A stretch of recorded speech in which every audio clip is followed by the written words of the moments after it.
It is game week. My God, you have no idea how good it feels to say those words.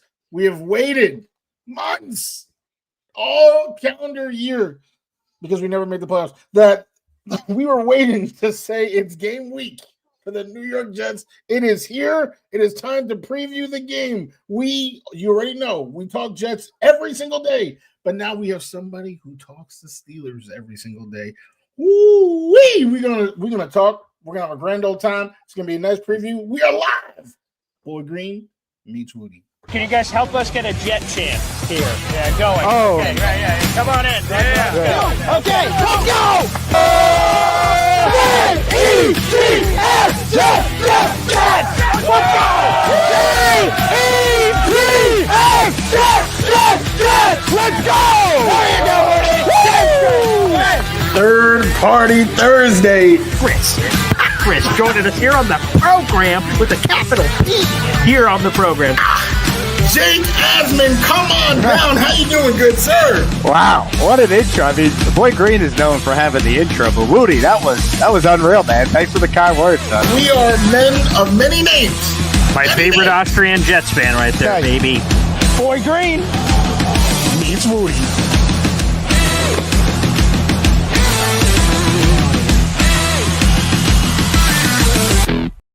Welcome to another episode of Boy Green Meets Wudi. You know it's your boy, James Wudi, and we are Wudi, rocking everywhere.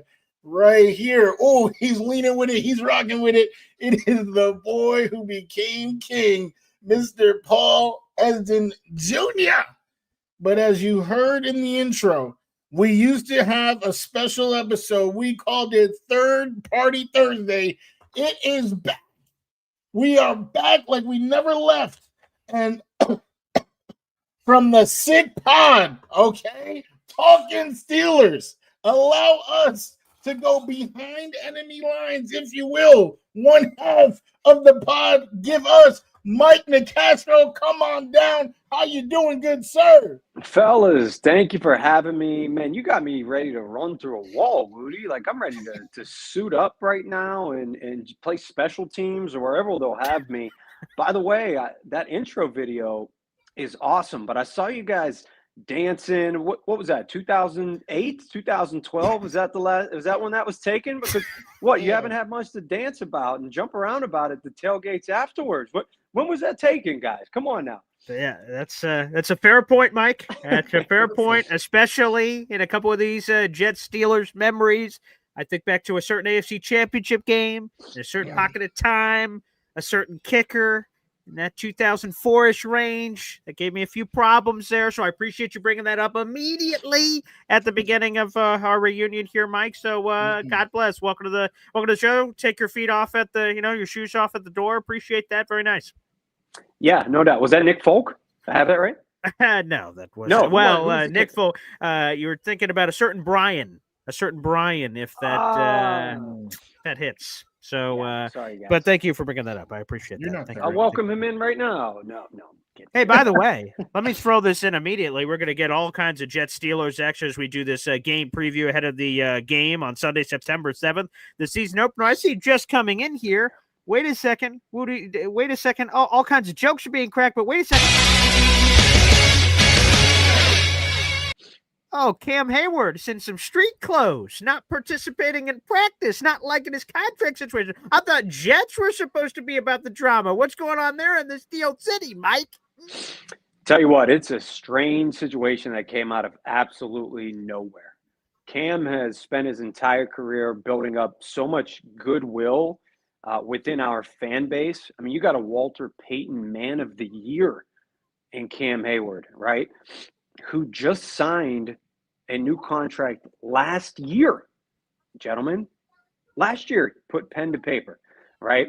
And, he came to camp and basically said, hey, I went to the Steelers and said, whenever I have an all-pro season, I want a raise. Well, listen, that's something you need to put in the clause a year ago, right? Like, this is an agent screw up. It shouldn't be mad at the Steelers. You got to be mad at your agent, right? Now, I mean, there's obviously two parts of this. One, yeah, he was an All-Pro. It probably does deserve a raise. He's like I think the 20th highest paid defensive lineman in the league. He's a hell of a lot better than that. But at the same time, this is Cam's fault. This isn't on the Steelers, because he put pen to paper. So it came out of nowhere. I wouldn't say it's been a distraction. I think that's a bit of an exaggeration, to be honest. Cam is still such a stand-up guy. This isn't an Aaron Rodgers-esque distraction, guys. This is a gentleman who wants a couple more $1 million, who in all likelihood is going to play. I think it's kind of a little bit of a threat right now, guys. Like, ooh, maybe if we're a couple more million, I'll certainly suit up. He's going to play. He's built up too much goodwill. He's such a good guy. He's a team captain. He was voted a captain this past week. If team doesn't think he's going to play or hold out, you don't get voted a captain. You guys are pretty familiar with another name, Le'Veon Bell, who was probably the last Steeler to threaten to hold out days before training camp started, and we know what he did. He held out the entire freaking year. This is a completely different situation.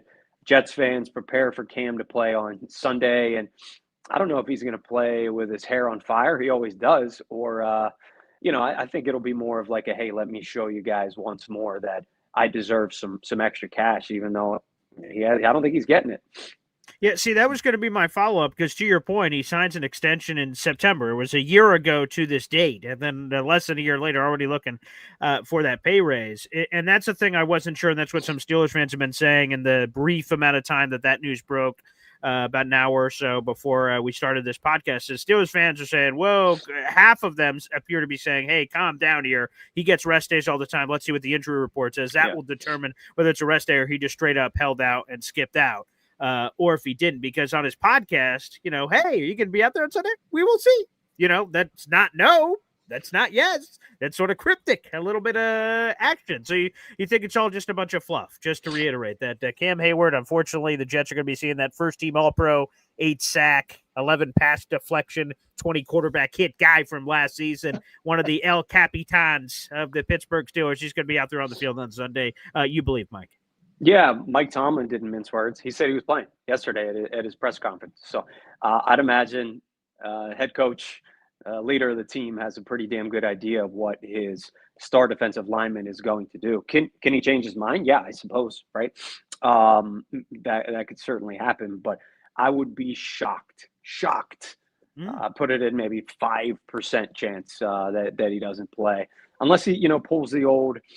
Guys, my hamstring, it's starting to tighten up on me a little bit, right? Like I'm feeling, walking into the room right now. I'm getting old over here, but no, I think honestly, it's something where this is going to all be forgotten about 3 weeks, 4 weeks into the season, and football will be the focus. It's a little too soon to bring up captains and injuries to the Jets world. Yesterday, we got that devastating update confirmed today. Our captain, Elijah Vera Tucker, out for the year. But I do want to ask a question that I definitely could have used the answer to yesterday when I was drafting my fantasy football team, but it's okay. I'll just ask you today. Jaylen Warren. All right, I heard Mike Tomlin say a lot of great things about him. He's going to be a featured back. We're talking, great runner. I personally had never seen it when Najee, went out. He was out here catching passes. But for fantasy purposes, Jaylen Warren, Caleb Johnson, and of course, obviously this Sunday as well. What are you expecting to see from that? Largely unproven running back room. By the way, I had 2 drafts last night going on at like the same time. I think it was the first time I've ever had that, and I had to toggle between both that sounds screens. Fun. Yeah. You know what? It's awesome, but it was freaking stressful. I never thought I could have that much stress doing something that I love that much. I'm sick in the head. I have 6 teams. 6. Yeah. Good. The reason is because 3 of them are dynasty, so they've carried over for 7 years now. So I'm not drafting those, but technically it's 6 teams. So it's it's pretty sickening. I drafted Jalen Warren on one of those teams a couple of weeks ago in a standard league before he signed this contract and before he was officially named RB1 on the depth chart. Steeler fans really like Jalen Warren.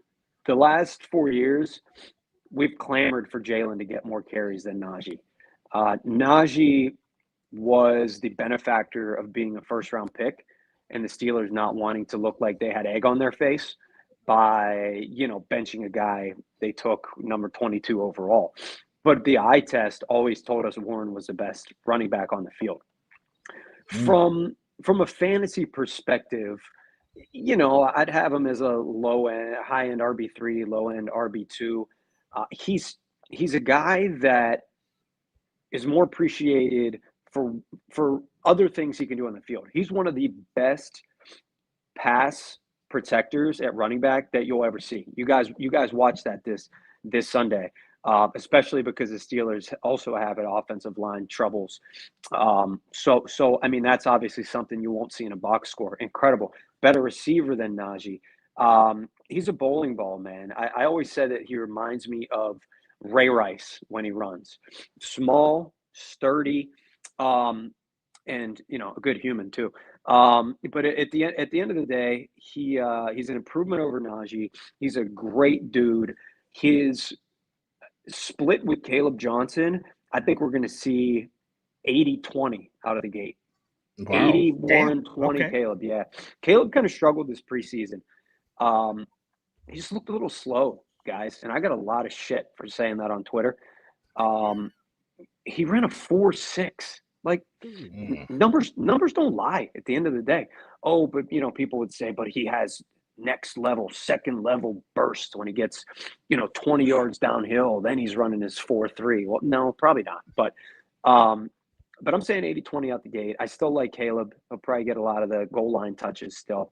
That number over the season, though, Wudi, we'll definitely start to see more of a timeshare just to keep these backs healthy. Kenneth Gainwell's there too. He might get more touches than Caleb out of the gate. Seriously. Wow. Okay. That is news for James Wudi's fantasy team and all those out there as well, baby. Again, we have Mike Gashdarn Castro here on the program, the host of the sickest Pittsburgh Steelers podcast in the gosh darn universe here on the program. So appreciate him taking the time here for this Jets Steelers conversation. Now, let me ask you about this. Aaron Rodgers, and this was kind of interesting. We'll talk about Aaron Rodgers in a different way, but this first part I thought was interesting. I was listening to his press conference, and sure, he dodged most of the Jets questions, but the thing I found most fascinating is he said the sneaky thing basically that could help decide this game is unscouted looks. Week one, all kinds of weird ass stuff happens in week ones in general, let alone in this specific case where you have a first time NFL offensive play caller and Tanner Engstrand, and Steve Wilkes is a brand new defensive coordinator, not new to the defensive coordinator position. He's done that a long time, but new with the Jets. So there's just a lot of unscouted looks. And Aaron Rodgers says the analytics people he's spoken with say that in between 30 and 40% of what the Steelers and Jets, vice versa, both to each other will see is stuff that they kept from each other. They didn't put out there in the preseason, and they're saving it for this game. And he says whichever team handles those unscouted looks the best might end up winning this game. I'm curious, Mike, do you agree with your QB1, Aaron Rodgers? Still sounds weird, QB1 for the Steelers. It probably did for you guys. Right.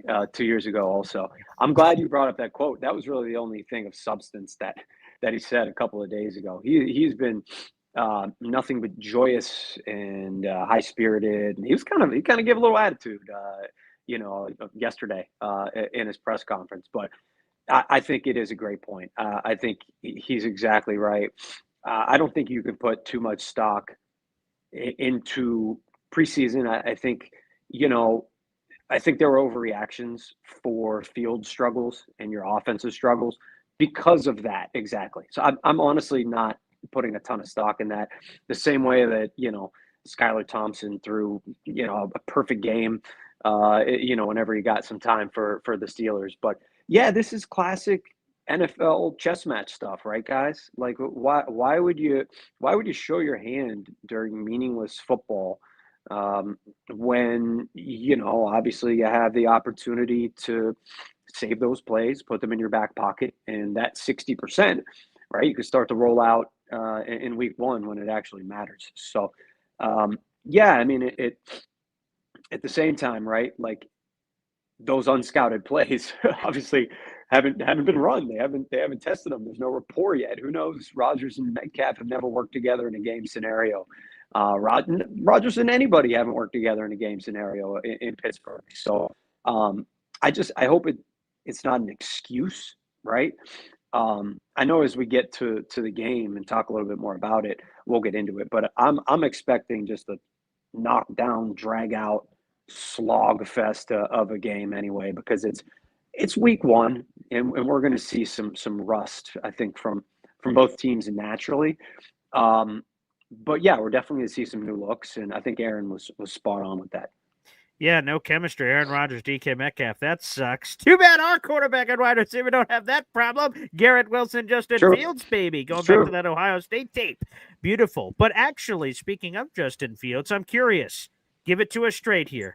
Yeah. The ex-girlfriend. Okay, we're all just here. No one else is here. Don't pay attention to the hundreds of people that are watching the show right now. Don't worry about them. It's just me, you, and Wudi sitting at the bar. Ex-girlfriend Justin Fields. Did you guys really want him back this offseason? And I'm talking about like from a fan perspective. Did you guys really want him back when you heard that he's coming to the Jets and then you were playing him week one? Sort of take us through the emotional roller coaster that all entailed over the last 6-7 months or so. Yeah, I still find my ex-girlfriend attractive. Don't tell my wife that. Okay. And yeah, it's Justin Fields. I wanted him back. I think fans were on the side of wanting him back as well, comparatively, because they were also looking at Russell Wilson as the other option, right? And I think that was part of that pie chart. Was like, at the time for me, and I think I'd speak for other fans, it was a who else is out there scenario, right? Like, okay, we weren't high enough in the draft to get a Cam Ward type, obviously. So check that off. So we weren't going to find a starter in the draft. Kirk Cousins was like another name, obviously being thrown around out there. So comparing Fields to Cousins, right? Doing the same with Russell Wilson. So it was kind of based on that to a large degree.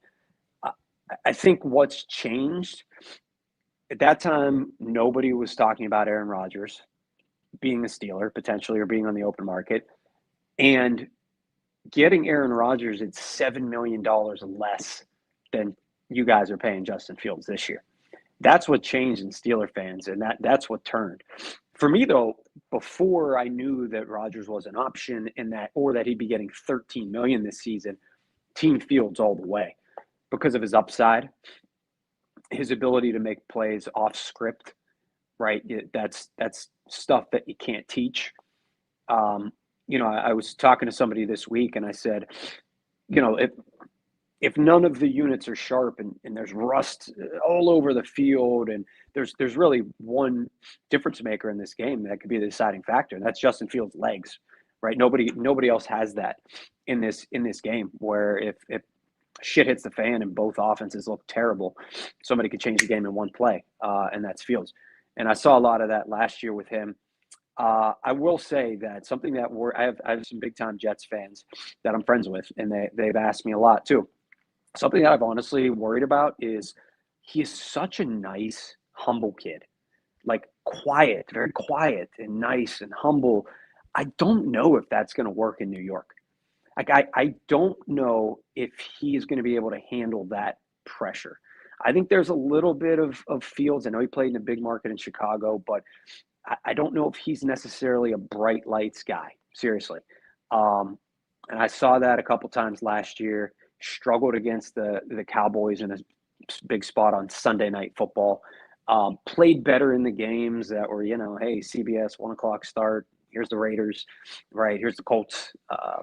But I think a big portion for him is that mental side. And it's not the mental side in terms of like his smarts or his ability to read the field. It's when there's pressure And when things aren't going well, and when the crowd is, he's hearing it from the New York fans, and the big market pressure starts to maybe feel a little bit of weight on his shoulders, how will he respond? I don't necessarily think that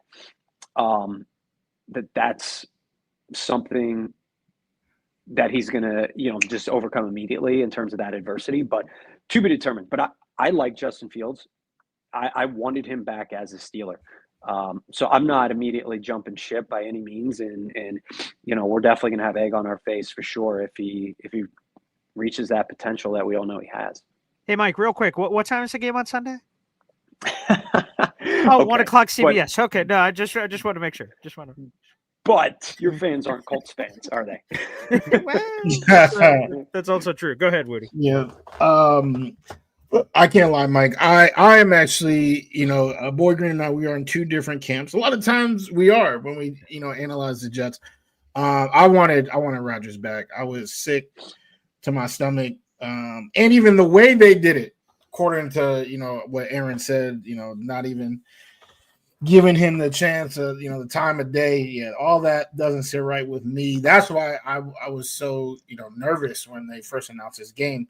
But anyway, looking at the Steelers, and like this is from the outside looking in, I felt like last year you guys were humming along, and then fantasy, it always goes back to fantasy. My guy, sure. George Pickens gets hurt.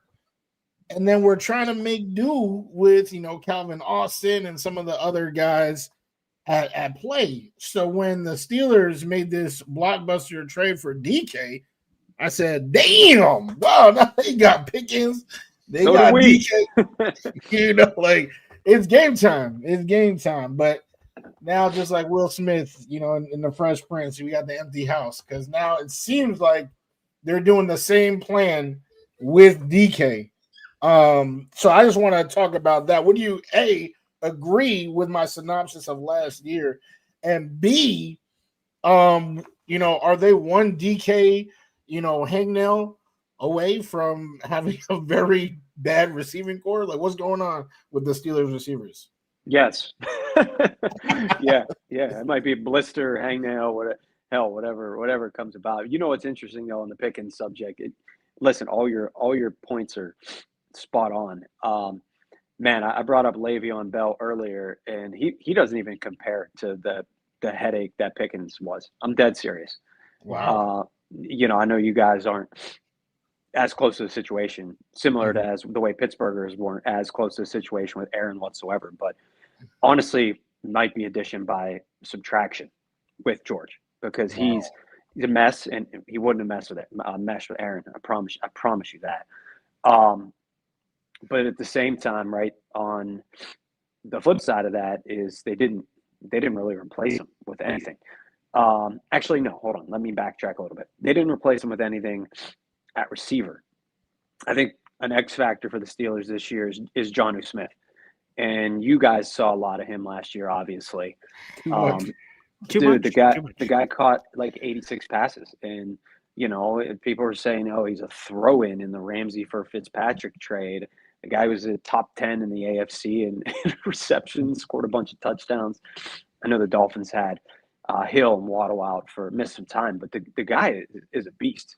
Like I said, you guys are aware of that. So he's the number two on this team, clear number two, along with, I think, Pat Freiermuth is, in there as well, tight end. But yeah, in terms of depth, they didn't do a very good job, similar to last year. If this ends up another 9-8 year and no playoff win, or barely missed the playoffs like it's been the last handful of years, fans are going to have their torches out for GM Omar Khan.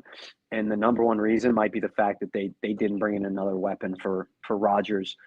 Going out this way, you want to give him everything at his disposal. And there were guys out there. Keenan Allen was out there for a while. I know he said he wanted to play in the West Coast, but money talks. Gabe Davis, I know, just signed. They had him in twice. He wouldn't have moved the needle that much, but at least he's a body. But Alan Lazard is available. Yeah. I just want to throw that out there. He is still available. Yep. I would take him at this point. Do you guys not want him? Like, is he just a Rodgers? I mean, I want him, but that's again, we're in two different camps. He's our wide receiver too. Like that's a pretty big loss. Why is he still on the team? I'm a little bit surprised by that, to be honest. You know, he took a pay cut. An $8.5 million pay cut. Because you would have thought, right? Lazard is like, my boy Rodgers is clearly gone now. Obviously, that decision was already made. That when the Jets said, "Hey, Allen, come on in to the office. Yeah, we'd love to keep you, but we want you to take $8.5 million less." Then Allen could have said, "Oh, interesting. Bend over, and I'll show you where you can shove that pay cut that you want to give me." But he apparently, I don't want to say happily took it. That's probably misconstruing it. But like he ended up taking it after some back and forth. The Jets would have had no choice but to cut him and make him a true free agent. Then he could have went where he went. So that to me is sort of curious. He obviously decided not to. It took a massive pay cut to stay here. So it is a little weird. Yeah. It surprised me. One of those things where, when the Steelers got Rodgers, every Steelers fan is like, all right, Devontae on the way. Alan Lazard right behind him. Here comes Jordy Nelson out of retirement. Jermichael Finley walking through that door. But yeah, the Steelers number 2 and 3, Roman Wilson and Calvin Austin at receiver. They fit well as a 3 and 4. But there's no number 2. But Mike Tomlin made a fair point yesterday when he was asked that. He said, Jonnu Smith, we're not penciling him in as just a tight end, right? Like he could play all over the field. So if DK does get hurt, I think, to answer your question, yeah, it's ugly. But if you have DK healthy with Jonnu, I think it's still a middle of the NFL weaponry, if you will. Fair enough. Hey, by the way, we have a super chat coming in from our number 1 Austrian Jet fan, baby. We love to see it. Let's give a quick shout out. Yeah, now. Wow.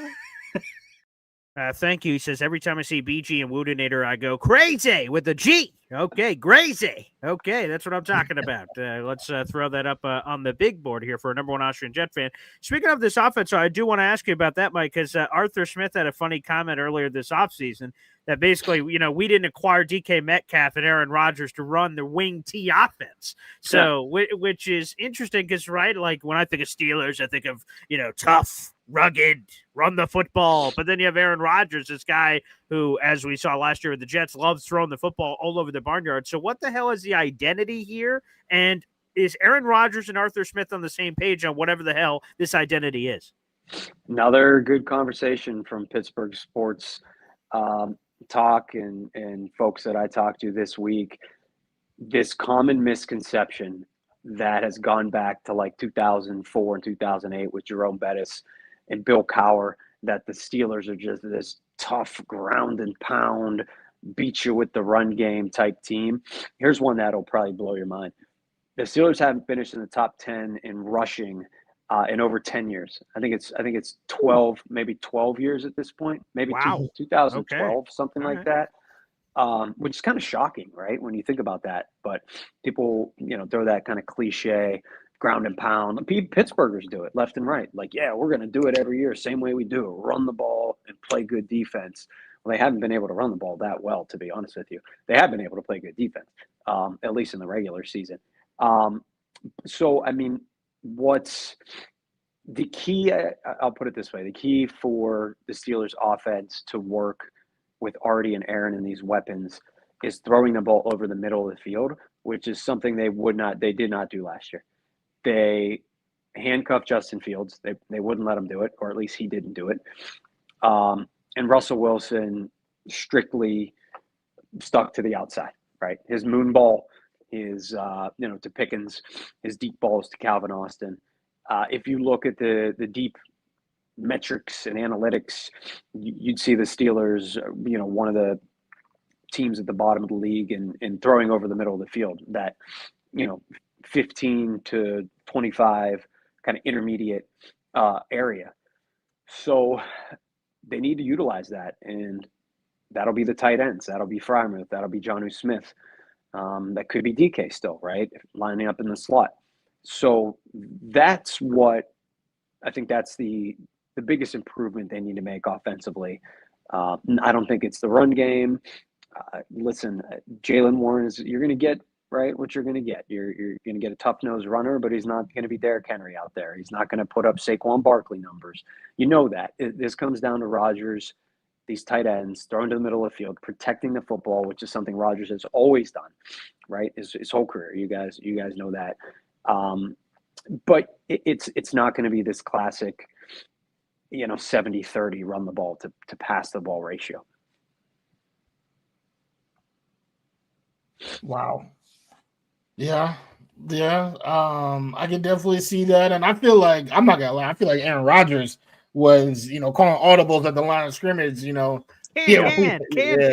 Yeah. Definitely was what did they say? Oh, forget it, Devontae. That's so we'll see how often that happens. There was one other thing I wanted to bring up, and you actually already brought it up, was the trade. That was a blockbuster trade. Which one? The Fitzpatrick. Yeah. Right, for Ramsey. And like you said, they just threw in John. I didn't even see that Jonathan Smith was part of that trade until the next day. That's how bad they disrespected our men's on that. But from the defensive perspective, what were your thoughts on that trade? And then how are you feeling about obviously, like you just said, been playing good defense for how many years in a row now? But that secondary specifically, how do you feel it's faring right now? Reports out of camp, and my co-host on the Sick Podcast, Steelers Crazy, Jordan York, I've been there a handful of times, are that Jalen Ramsey is still a unicorn. That's what Steelers analysts and folks that have been close to the team have described him as. They say it looks like this guy hasn't lost a step. He's going to play all over the field. He'll play slot. He'll play outside. Probably going to follow Garrett Wilson all game, I would imagine, wherever he goes. I think he'll even play some safety, which is why they felt comfortable giving up Minka in this deal. Minka's still a good player. He's not the player that he was a few years ago when he was an all-pro. Neither is Jalen Ramsey, probably, right? At the end of the day, these guys are getting older. But the Steelers just essentially put Minka 30 yards off the ball all year last year. And he was just a center fielder. He was just that high safety protecting the deep ball. And I think the Steelers kind of felt like there are other players that can handle that position, right? Like that's not somewhere exactly where you need to put your best defender 40 yards off the line of scrimmage just to protect the deep ball. And so, they have a couple players in the back end that they feel comfortable doing that. But they need a sticky guy on an elite receiver. And they think that Jalen Ramsey is that guy. They also brought in Darius Slay, who's long in the tooth. And I don't know how much I'm expecting out of him, but they don't need a ton out of him. They have Joey Porter Jr. as well. So the secondary, it's much improved. The defense they're talking a big game, fellas. They're talking a big game. And we don't love that around here right now. We really don't. We're hearing things like, Juan Thornhill say it has a chance to be the best defense ever.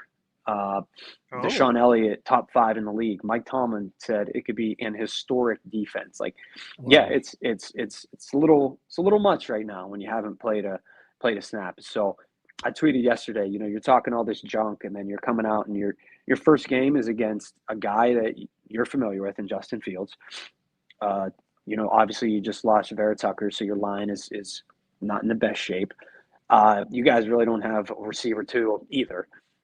If the Steelers defense talks all this smoke and then you guys come out and rip them up, what a freaking terrible look that would be for the Steelers. Which is why I'm expecting like a 16-13, 16-10 type game. Yeah, gross. Well, it's time to get an official prediction, Mike.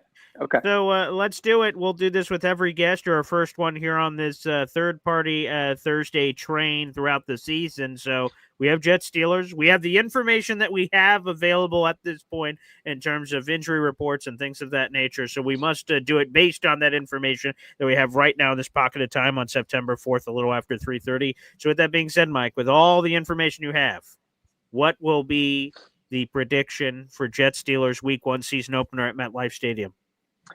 Yeah, I won't ramble too much. I do have a habit of doing that. I'll start with whatever happens. I don't think we should make sweeping judgments about either team.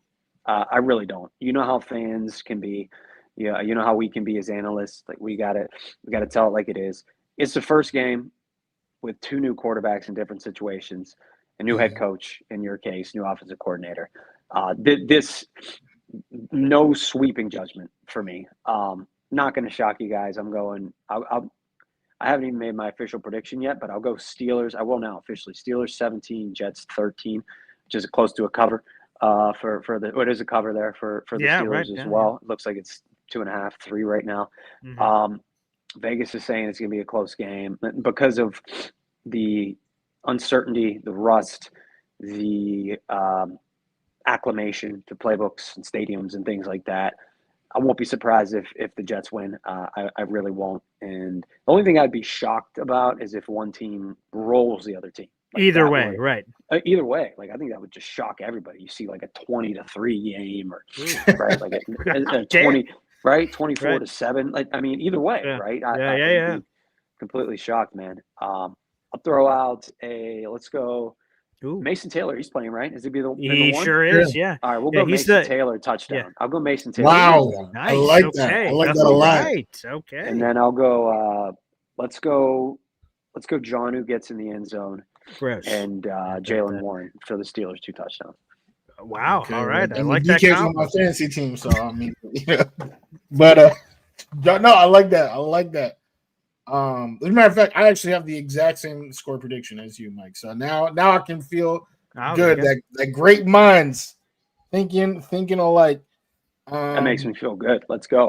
And here's this, Mike. You don't know this, but let's just put all the cards on the table here as we're ending this interview. Before the season, so the schedule comes out in May. It's Jets Steelers, and me and Wudi do all these shows every week talking about it. And I come on and go, wow, man, what a game this is going to be. And Woody's like, oh, God, the Steelers are clearly going to win this game. I'm like, what? I think Boy Green is having amnesia. Live on this show, it was announced that Aaron Rodgers was going to the Steelers. And I said, wow, this is a revenge game. The same staff that just, kicked him out the door. No respect. Rodney Dangerfield, no respect. And I think an automatic L basically is what he said. Aaron Rodgers on the Steelers? Okay, it's over. And I'm like, what are you talking about? How does that just mean it's over? Like, what? This is an Aaron Rodgers 2010 we're talking about. How is this automatically over? And so a fan in the middle of our live show bet Woody's like, I bet you the Jets are going to beat the Steelers. And Woody's like, no, they ain't. So they have $100 on the line. Woody bet $100 that the Steelers are going to beat the Jets. The fan, of course, Badshaw, he bet $100 the Jets will beat the Steelers. And we're doing a tailgate party for the Week 5 Jets-Cowboys game, and the money will be exchanged one way or the other in the parking lot of that game. So Woody's got skin on the line, even as a Jets guy. He's got skin on the line that the Steelers won't beat the Jets. Do you know what I actually have? I have a win-win situation. Either my team wins or my pocket wins. I mean, this is the best case scenario for your boy. Well, if you don't win that, you better hope that fantasy team does well right there. You better root for that Jalen Warren touchdown then. That is for sure. Mike, thank you so much for taking the time, brother. Again, you are killing it in the podcast game. My favorite part of this, I say this to every guest on any show that I do, the coolest part about this is that 2 fan bases, 2 analysts from different teams get to cross-pollinate, networking for Jets Steelers or Jets Bills the next week, or when we play different opponents that we don't normally play. It's cool to be able to have these moments where we get to talk ball and get on the show, Mike. So really appreciate you taking the time, brother. Yeah, listen, I know we had you before, and that was awesome. So I definitely appreciate you guys having me, and we'll do it again during the wild card round when we're hosting you guys. All right, for Jets at Steelers. 4 seed? We'll call it 4 seed and 5 seed. So there we go. We'll see you in January. All right, beautiful. Okay, that should be just in time for the Steelers to lose a playoff game as soon as they enter it. So nice, can't wait. Beautiful. I know that word is foreign to you guys. So how do you say it? You don't get to say it much. So. Play off. We'll get it next time. But Mike, thanks for joining us. Yeah, appreciate Anytime. it. Anytime. You got it. Thanks. All right, Appreciate everybody. We'll see you. Enjoy the show. Thank you. Take